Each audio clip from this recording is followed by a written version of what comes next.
यही कहानी शौर्यनगर नाम के एक छोटे से गांव की है, जहां हर कोई एक खुशहाल जीवन जीता था। इसी गांव में बल्लू नाम का मेहनती और ईमानदार आदमी रहता था, जो गांव के जमींदार प्रभाकर के यहाँ काम करके अपना घर चलाता था। बल्लू के परिवार में बल्लू के साथ उसकी माँ रहती थी, जिनकी तबीयत आए दिन बहुत खराब रहती थी। शौर्यनगर गांव में हाल ही में मुखिया का चुनाव हुआ था, जहां इस बार जयपाल को गांव का मुखिया बनाया गया था। जयपाल को इस बार मुखिया सिर्फ इसलिए बनाया गया था क्योंकि उसने गांव वालों को बहुत बड़े बड़े वादे किए थे कि वह गांव में पक्की सड़कें और उच्च स्तर के अस्पताल और स्कूल बनवा देगा। गांव के लोगों ने भी गांव के तरक्की के चलते जयपाल को भारी मतों से गांव का मुखिया बना दिया था। जयपाल की छवि वैसे तो गांव वालों के सामने बहुत ईमानदार और नेक दिल प्रकार की थी, पर वह बहुत लालची और ठग प्रवृत्ति का व्यक्ति होता है।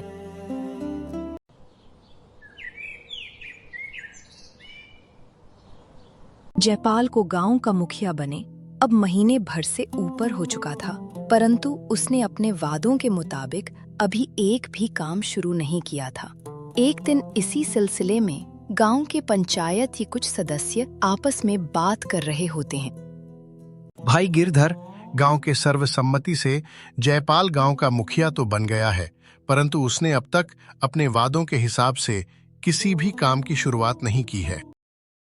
हाँ भाई, पर तुम काम की बात कर रहे हो।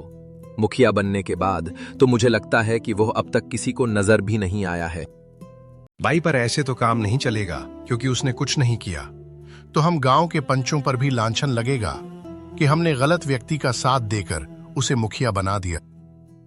हाँ भाई, बात तो तुम सही कह रहे हो। हमें उससे मिलकर इस सिलसिले में बात तो करनी होगी।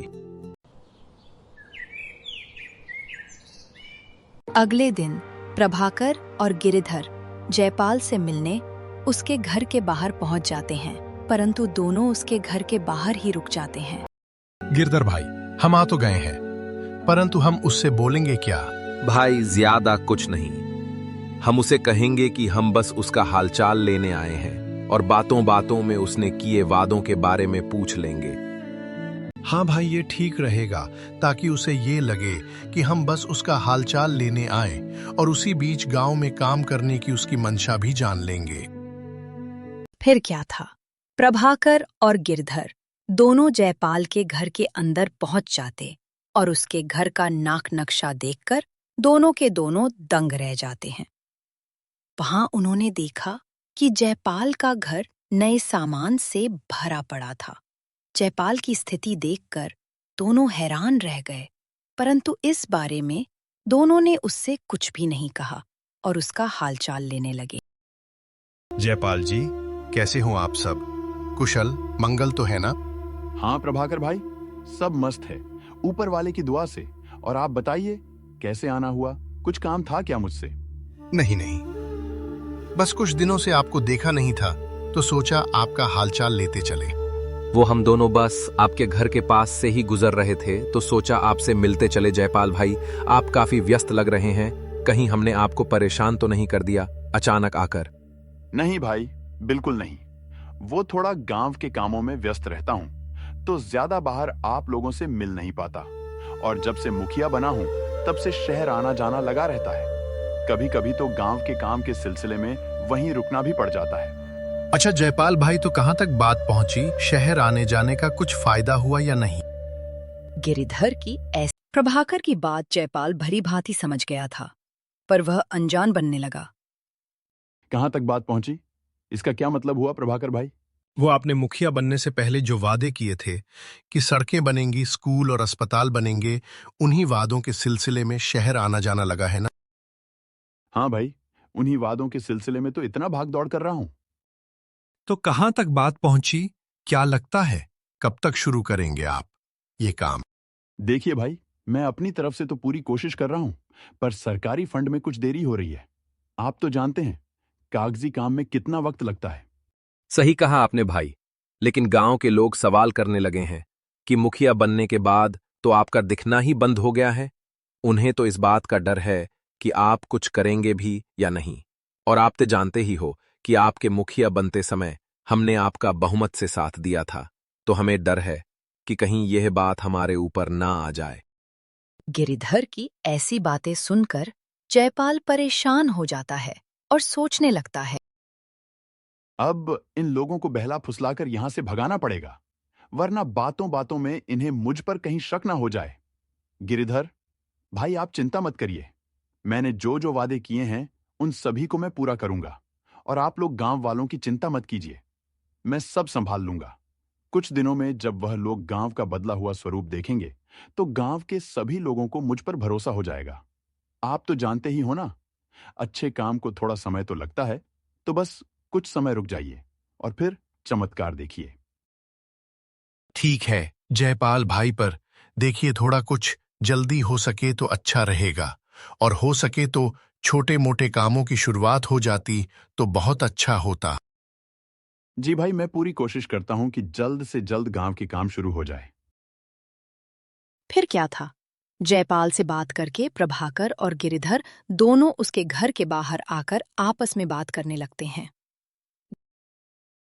गिरधर भाई, एक बात बोलूं? मुझे तो कुछ गड़बड़ लग रही है। मुखिया बनने से पहले इस जयपाल का घर कुछ और था और आज कुछ और है।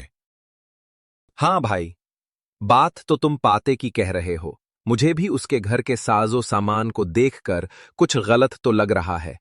हमें इसके हरकतों पर नजर रखनी होगी।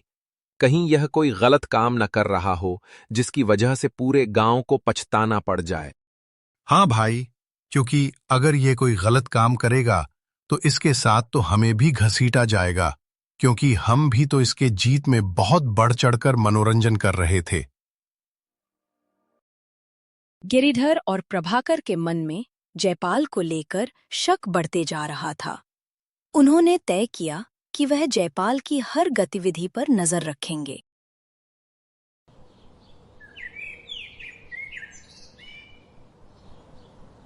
ऐसे ही कुछ दिन और बीत जाते हैं और अचानक अब गांव में चोरियां होनी शुरू हो चुकी थीं।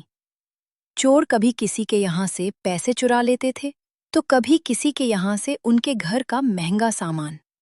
ये सारे चोर मुखिया जयपाल के आदमी थे।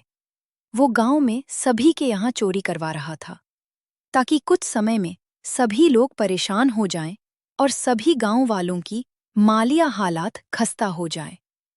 फिर वो लोग इसके पास आकर पैसे उधार लें और उसके बदले ये उनकी जमीन अपने पास रख सके। धीरे धीरे चोरियों की वारदात बढ़ने के कारण गांव के सभी लोग परेशान होने लगे थे।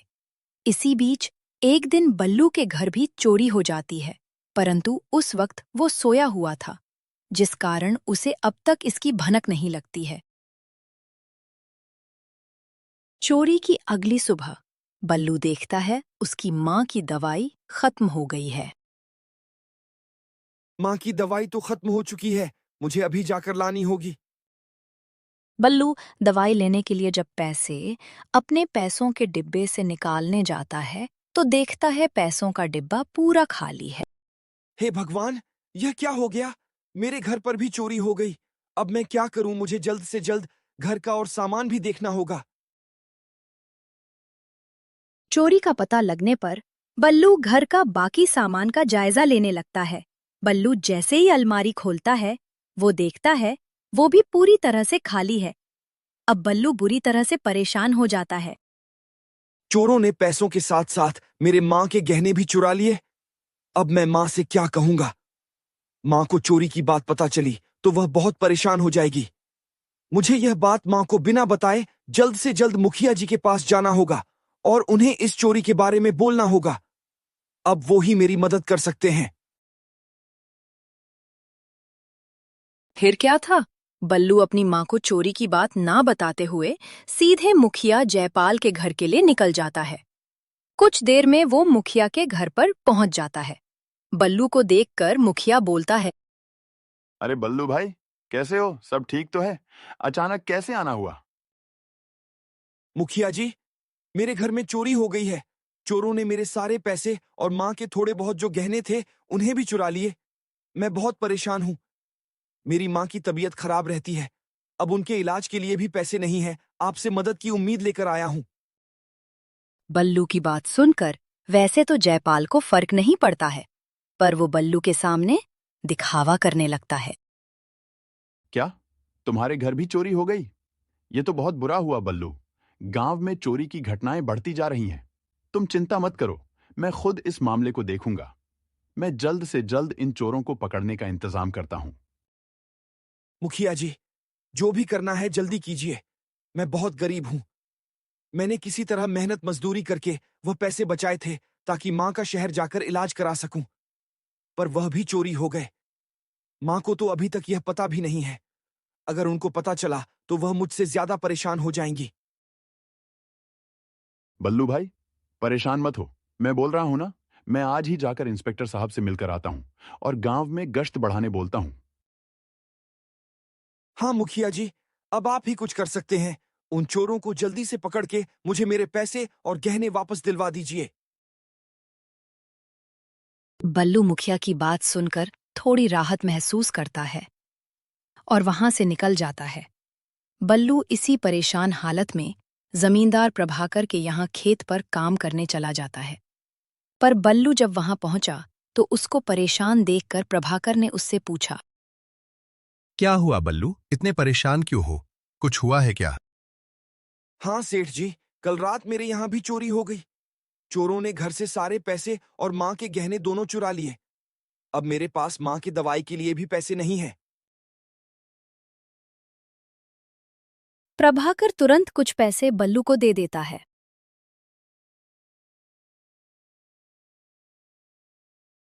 धन्यवाद सेठ जी, आपने यह पैसे देकर मुझ पर बहुत बड़ा एहसान किया है। धन्यवाद छोड़, पर पहले ये बता, पुलिस में रपट लिखाई या नहीं अब तक? नहीं सेठ जी, अभी तो नहीं। बस मुखिया जी को बोल दिया है तो उन्होंने दिलासा दिया कि वह जल्द से जल्द चोरों को पकड़वाकर मुझे मेरे पैसे और गहने लौटा देंगे। अच्छा ठीक है, तू आज काम रहने दे। जा पहले माँ की दवाई लेकर घर चले जा। तब तक मैं भी मुखिया से मिलकर इन बढ़ते चोरी के सिलसिले में बात करके आता हूँ। फिर क्या था, बल्लू वहां से अपने घर निकल जाता है और प्रभाकर गिरिधर से मिलने चला जाता है। प्रभाकर गिरिधर से मिलने जाता है और उसके घर के बाहर पहुंचकर आवाज लगाता है। गिरधर भाई सुनो, बाहर आओ। प्रभाकर की आवाज सुनकर गिरिधर अपने घर के बाहर आ जाता है। अरे प्रभाकर भाई, क्या हुआ? इतने परेशान क्यों दिख रहे हो? अब मामला गंभीर होता जा रहा है। गांव में चोरियां बढ़ती ही जा रही हैं। अब तो बल्लू के घर पर भी चोरी हो गई है। यह तो बड़ी चिंता की बात है बल्लू। पहले ही गरीब है, उस पर यह चोरी। मुखिया ने कुछ कहा इस बारे में? बल्लू ने तो मुखिया को अपनी समस्या बताई और मुखिया ने उसे बस आश्वासन दिया है, पर मुझे शक है कि इस चोरी के पीछे कुछ और ही खेल है। जयपाल की हरकतें पहले से ही संदिग्ध लग रही थीं, पर सबले हाँ, वो चोरी के बाद भी इतना बेफिक्र दिख रहा है। लगता है इस मामले की गहराई से जांच करनी होगी। प्रभाकर और गिरधर आपस में बात कर ही रहे थे कि तभी वहां गांव के एक और बुजुर्ग आ जाते हैं। अरे प्रभाकर और गिरिधर, तुम दोनों यहाँ क्या कर रहे हो? मैंने सुना कि चोरी की घटनाएं बढ़ती जा रही हैं। क्या तुम्हें लगता है कि कोई बाहरी है या यह गांव का ही कोई आदमी है? चाचा जी, हम भी यही सोच रहे हैं। पर एक बात है, जब से जयपाल मुखिया बना है तब से गांव में ऐसी घटनाएं शुरू हुई हैं। हो सकता है इसमें उसका भी हाथ हो। मुखिया जयपाल पर तुम्हें ऐसा क्यों लग रहा है? चाचा जी, मुखिया बनने के बाद जयपाल का रहन सहन अचानक बदल गया है। उसका घर महंगे सामान से भरा पड़ा है और अब यह चोरियां, सब कुछ संदिग्ध लग रहा है। अगर ऐसा है तो हमें उसके खिलाफ सबूत जुटाने होंगे। बिना सबूत के गांव वाले हमारा साथ नहीं देंगे। पर सबसे पहले तुम एक काम करो, एक बार उससे मिलकर चोरी की बढ़ती वारदात के सिलसिले में बात करके आओ और देखो वो क्या बोलता है। अगर लग रहा है कि वो कुछ छुपा रहा है, फिर उसके खिलाफ सबूत इकट्ठा करना शुरू कर देना। हाँ, सही कहा चाचा आपने। हम पहले एक बार उससे मिलकर आते हैं। अगर कोई गड़बड़ लगी तो हम सबूत जुटाना शुरू कर देंगे। फिर क्या था, प्रभाकर और गिरधर ने अगले ही दिन मुखिया जयपाल से मिलने का निर्णय लिया। अगले दिन सुबह सुबह वो दोनों जयपाल के घर पहुंच जाते हैं। जयपाल जी, नमस्ते। अरे प्रभाकर भाई और गिरिधर जी, आइए, क्या बात है? इतने सुबह कैसे आना हुआ? मुझसे कोई खास काम? जयपाल जी, कोई खास काम तो नहीं है, पर गांव में लगातार बढ़ती चोरियों को लेकर हम काफी चिंतित हैं। गांव के लोग भी परेशान हैं। हमें लगा कि इस पर आपसे बात करनी चाहिए, इसीलिए आपसे मिलने चले आए। गिरिधर को भी चोरी की बात करते देख जयपाल सोचने लगता है। अब यह दोनों भी गांव में चोरी की बात को लेकर मुझे हिदायत देने आए हैं। लगता है अब इन्हें भी कुछ गोल मोल बोलकर दिलासा देना पड़ेगा। हाँ भाई, मैं भी इस बारे में चिंतित हूं। मैंने पुलिस से बात की है, गश्त बढ़ाने का आदेश दिया है और इंस्पेक्टर साहब ने बोला भी है कि वह जल्द से जल्द चोरों को पकड़कर गांव वालों का सामान उन्हें वापस दिलवा देंगे, पर उसके लिए थोड़ा समय लग सकता है। लेकिन जयपाल जी, ये चोरियां अचानक इतनी क्यों बढ़ गई हैं? और गांव में ऐसा पहले कभी नहीं हुआ था। इंस्पेक्टर साहब को बोलिए कि जो भी करना है जल्दी कीजिए, वरना अगर गांव वाले कहीं अपने पर आ गए तो वो चोरों को पकड़ भी लेंगे और उन्हें सजा भी दे देंगे। हाँ, नहीं भाई, ऐसा करने की सोचना भी नहीं। अगर गांव वालों ने गलती से कुछ गलत कर दिया तो कहीं ऐसा ना हो जाए कि पुलिस वाले चोरों को छोड़कर गांव वालों को ही पकड़ लें, कानून को अपने हाथ में लेने के लिए। जयपाल की ऐसी बातें सुनकर प्रभाकर सोचने लगता है। आखिर ये कैसा मुखिया है जो गांव वालों का साथ देने की जगह उन चोरों की तरफ से सोच रहा है? हाँ जयपाल भाई, हम गांव वालों को समझा देंगे, पर आखिर कब तक उनके भी सब्र की कोई सीमा है। इसलिए कह रहे हैं, जरा इंस्पेक्टर साहब को बोलिए जल्दी इन चोरों का कुछ करने। जयपाल भाई, मुझे ऐसा लग रहा है चोर कोई हमारे गांव का ही है, क्योंकि बाहर का होता तो एक दिन दो दिन चोरी करके फरार हो जाता, पर ये चोर बिना डरे रोज रोज चोरियां कर रहे हैं। सही कह रहे हैं भाई, मैं कहता हूं इंस्पेक्टर को। पर भाई, मुझे लगता है यह बाहरी लोगों का काम हो सकता है। शायद हमारे गांव को निशाना बनाया गया हो। क्या लगता है गिरधर भाई, जयपाल कितना सच बोल रहा था? भाई, मुझे तो इसकी बातें सुनकर लग रहा था जैसे यह भी उन चोरों के साथ मिला हुआ है। हाँ भाई, वो बोल तो ऐसे रहा था जैसे कि अगर उन चोरों के साथ हमने कुछ किया तो उससे इसको बहुत नुकसान हो सकता है। तो फिर आज रात से जरा गांव में पहरा लगाना पड़ेगा, तभी तो इसकी असलियत बाहर आ पाएगी। यहाँ प्रभाकर और गिरधर जयपाल के खिलाफ सबूत जुटाने की सोच रहे थे, और वहीं दूसरी तरफ जयपाल इस चोरी के लिए किसी को फंसाने की तरकीब बनाने लगता है। अब गांव वालों को इस चोर से मिलवाना पड़ेगा, वरना कहीं मेरे आदमी पकड़े गए तो मेरे सारे राज खुल जाएंगे। एक काम करता हूं, बल्लू को इस चोरी के इल्जाम में फंसा देता हूं। वैसे भी वह बहुत गरीब है और उसकी मां भी बीमार है, तो लोगों को लगेगा कि यह अपने मां के इलाज के लिए चोरी कर रहा होगा। इसी कारण वह अच्छा मोहरा रहेगा, और एक चोर पकड़ा गया तो गांव वालों का ध्यान उस पर चला जाएगा। फिर कुछ दिन इस काम को बंद करवा दूंगा, और जब गांव के लोग निश्चिंत हो जाएंगे तभी यह खेल फिर से शुरू करवा दूंगा। वैसे भी अभी तक अच्छा खासा माल जमा हो चुका होगा। फिर क्या था, जयपाल तुरंत अपने शातिर चोरों को बुला लेता है और उन सभी को चुराया हुआ कुछ सामान बल्लू के घर के बाहर गाड़ आने बोलता है। उसी रात प्रभाकर जयपाल के घर के बाहर पेड़ के पीछे छुपा हुआ होता है। तभी दो लोग, जिनके चेहरे पर नकाब था, उसके घर से बाहर निकले, जिन्हें देखकर प्रभाकर सोचने लगा, हो ना हो यही है वो चोर जिन्होंने गांव वालों के नाक में दम कर रखा है। पर ये लोग अपने साथ ये पोटली लेकर कहां जा रहे हैं? एक बार इनका पीछा करके देखता हूं कहां जा रहे हैं। फिर क्या था, प्रभाकर उन लोगों का पीछा करने लगता है। पीछा करते करते वो बल्लू के घर के बाहर आ जाता है। वहां वो देखता है, वो दोनों बल्लू के घर के बाहर खड्डा खोदकर वो पोटली उसमें छुपा रहे हैं।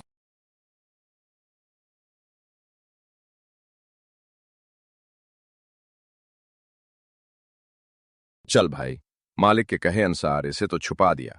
अब बाकी का चुराया हुआ माल मालिक के यहाँ जाके गाड़ देते हैं, क्योंकि मालिक आखिर गांव के मुखिया हैं। उन पर कौन शक करेगा।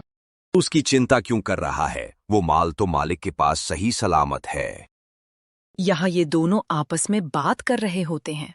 वहीं इन दोनों से थोड़ी दूरी पर खड़े प्रभाकर ने इनकी बातें सुन ली थी।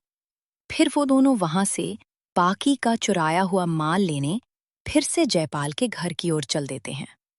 प्रभाकर फिर से उन दोनों का पीछा करने लगता है। फिर जब वो जयपाल के यहाँ पहुंचा तो उसने देखा कि वो दोनों एक बड़ा सा संदूक जयपाल के घर के पास वाले पेड़ के नीचे गाड़ रहे होते हैं। ये अच्छा, तो सारा चोरी का माल यहाँ छुपा दिया और थोड़ा माल बल्लू के घर के यहाँ रखकर बल्लू को फंसाने की साजिश करने वाले हैं। ठीक है, कल देखो मैं क्या खेल खेलता हूँ मुखिया जी। पुलिस को भी तुम खुद बुलाओगे और पुलिस आकर तुम्ही को पकड़ेगी। फिर क्या था, प्रभाकर तुरंत से गिरिधर से मिलने उसके घर पहुंच जाता है और उसको सारी बात बता देता है और साथ ही साथ उसको मुखिया को फंसाने की तरकीब भी बता देता है।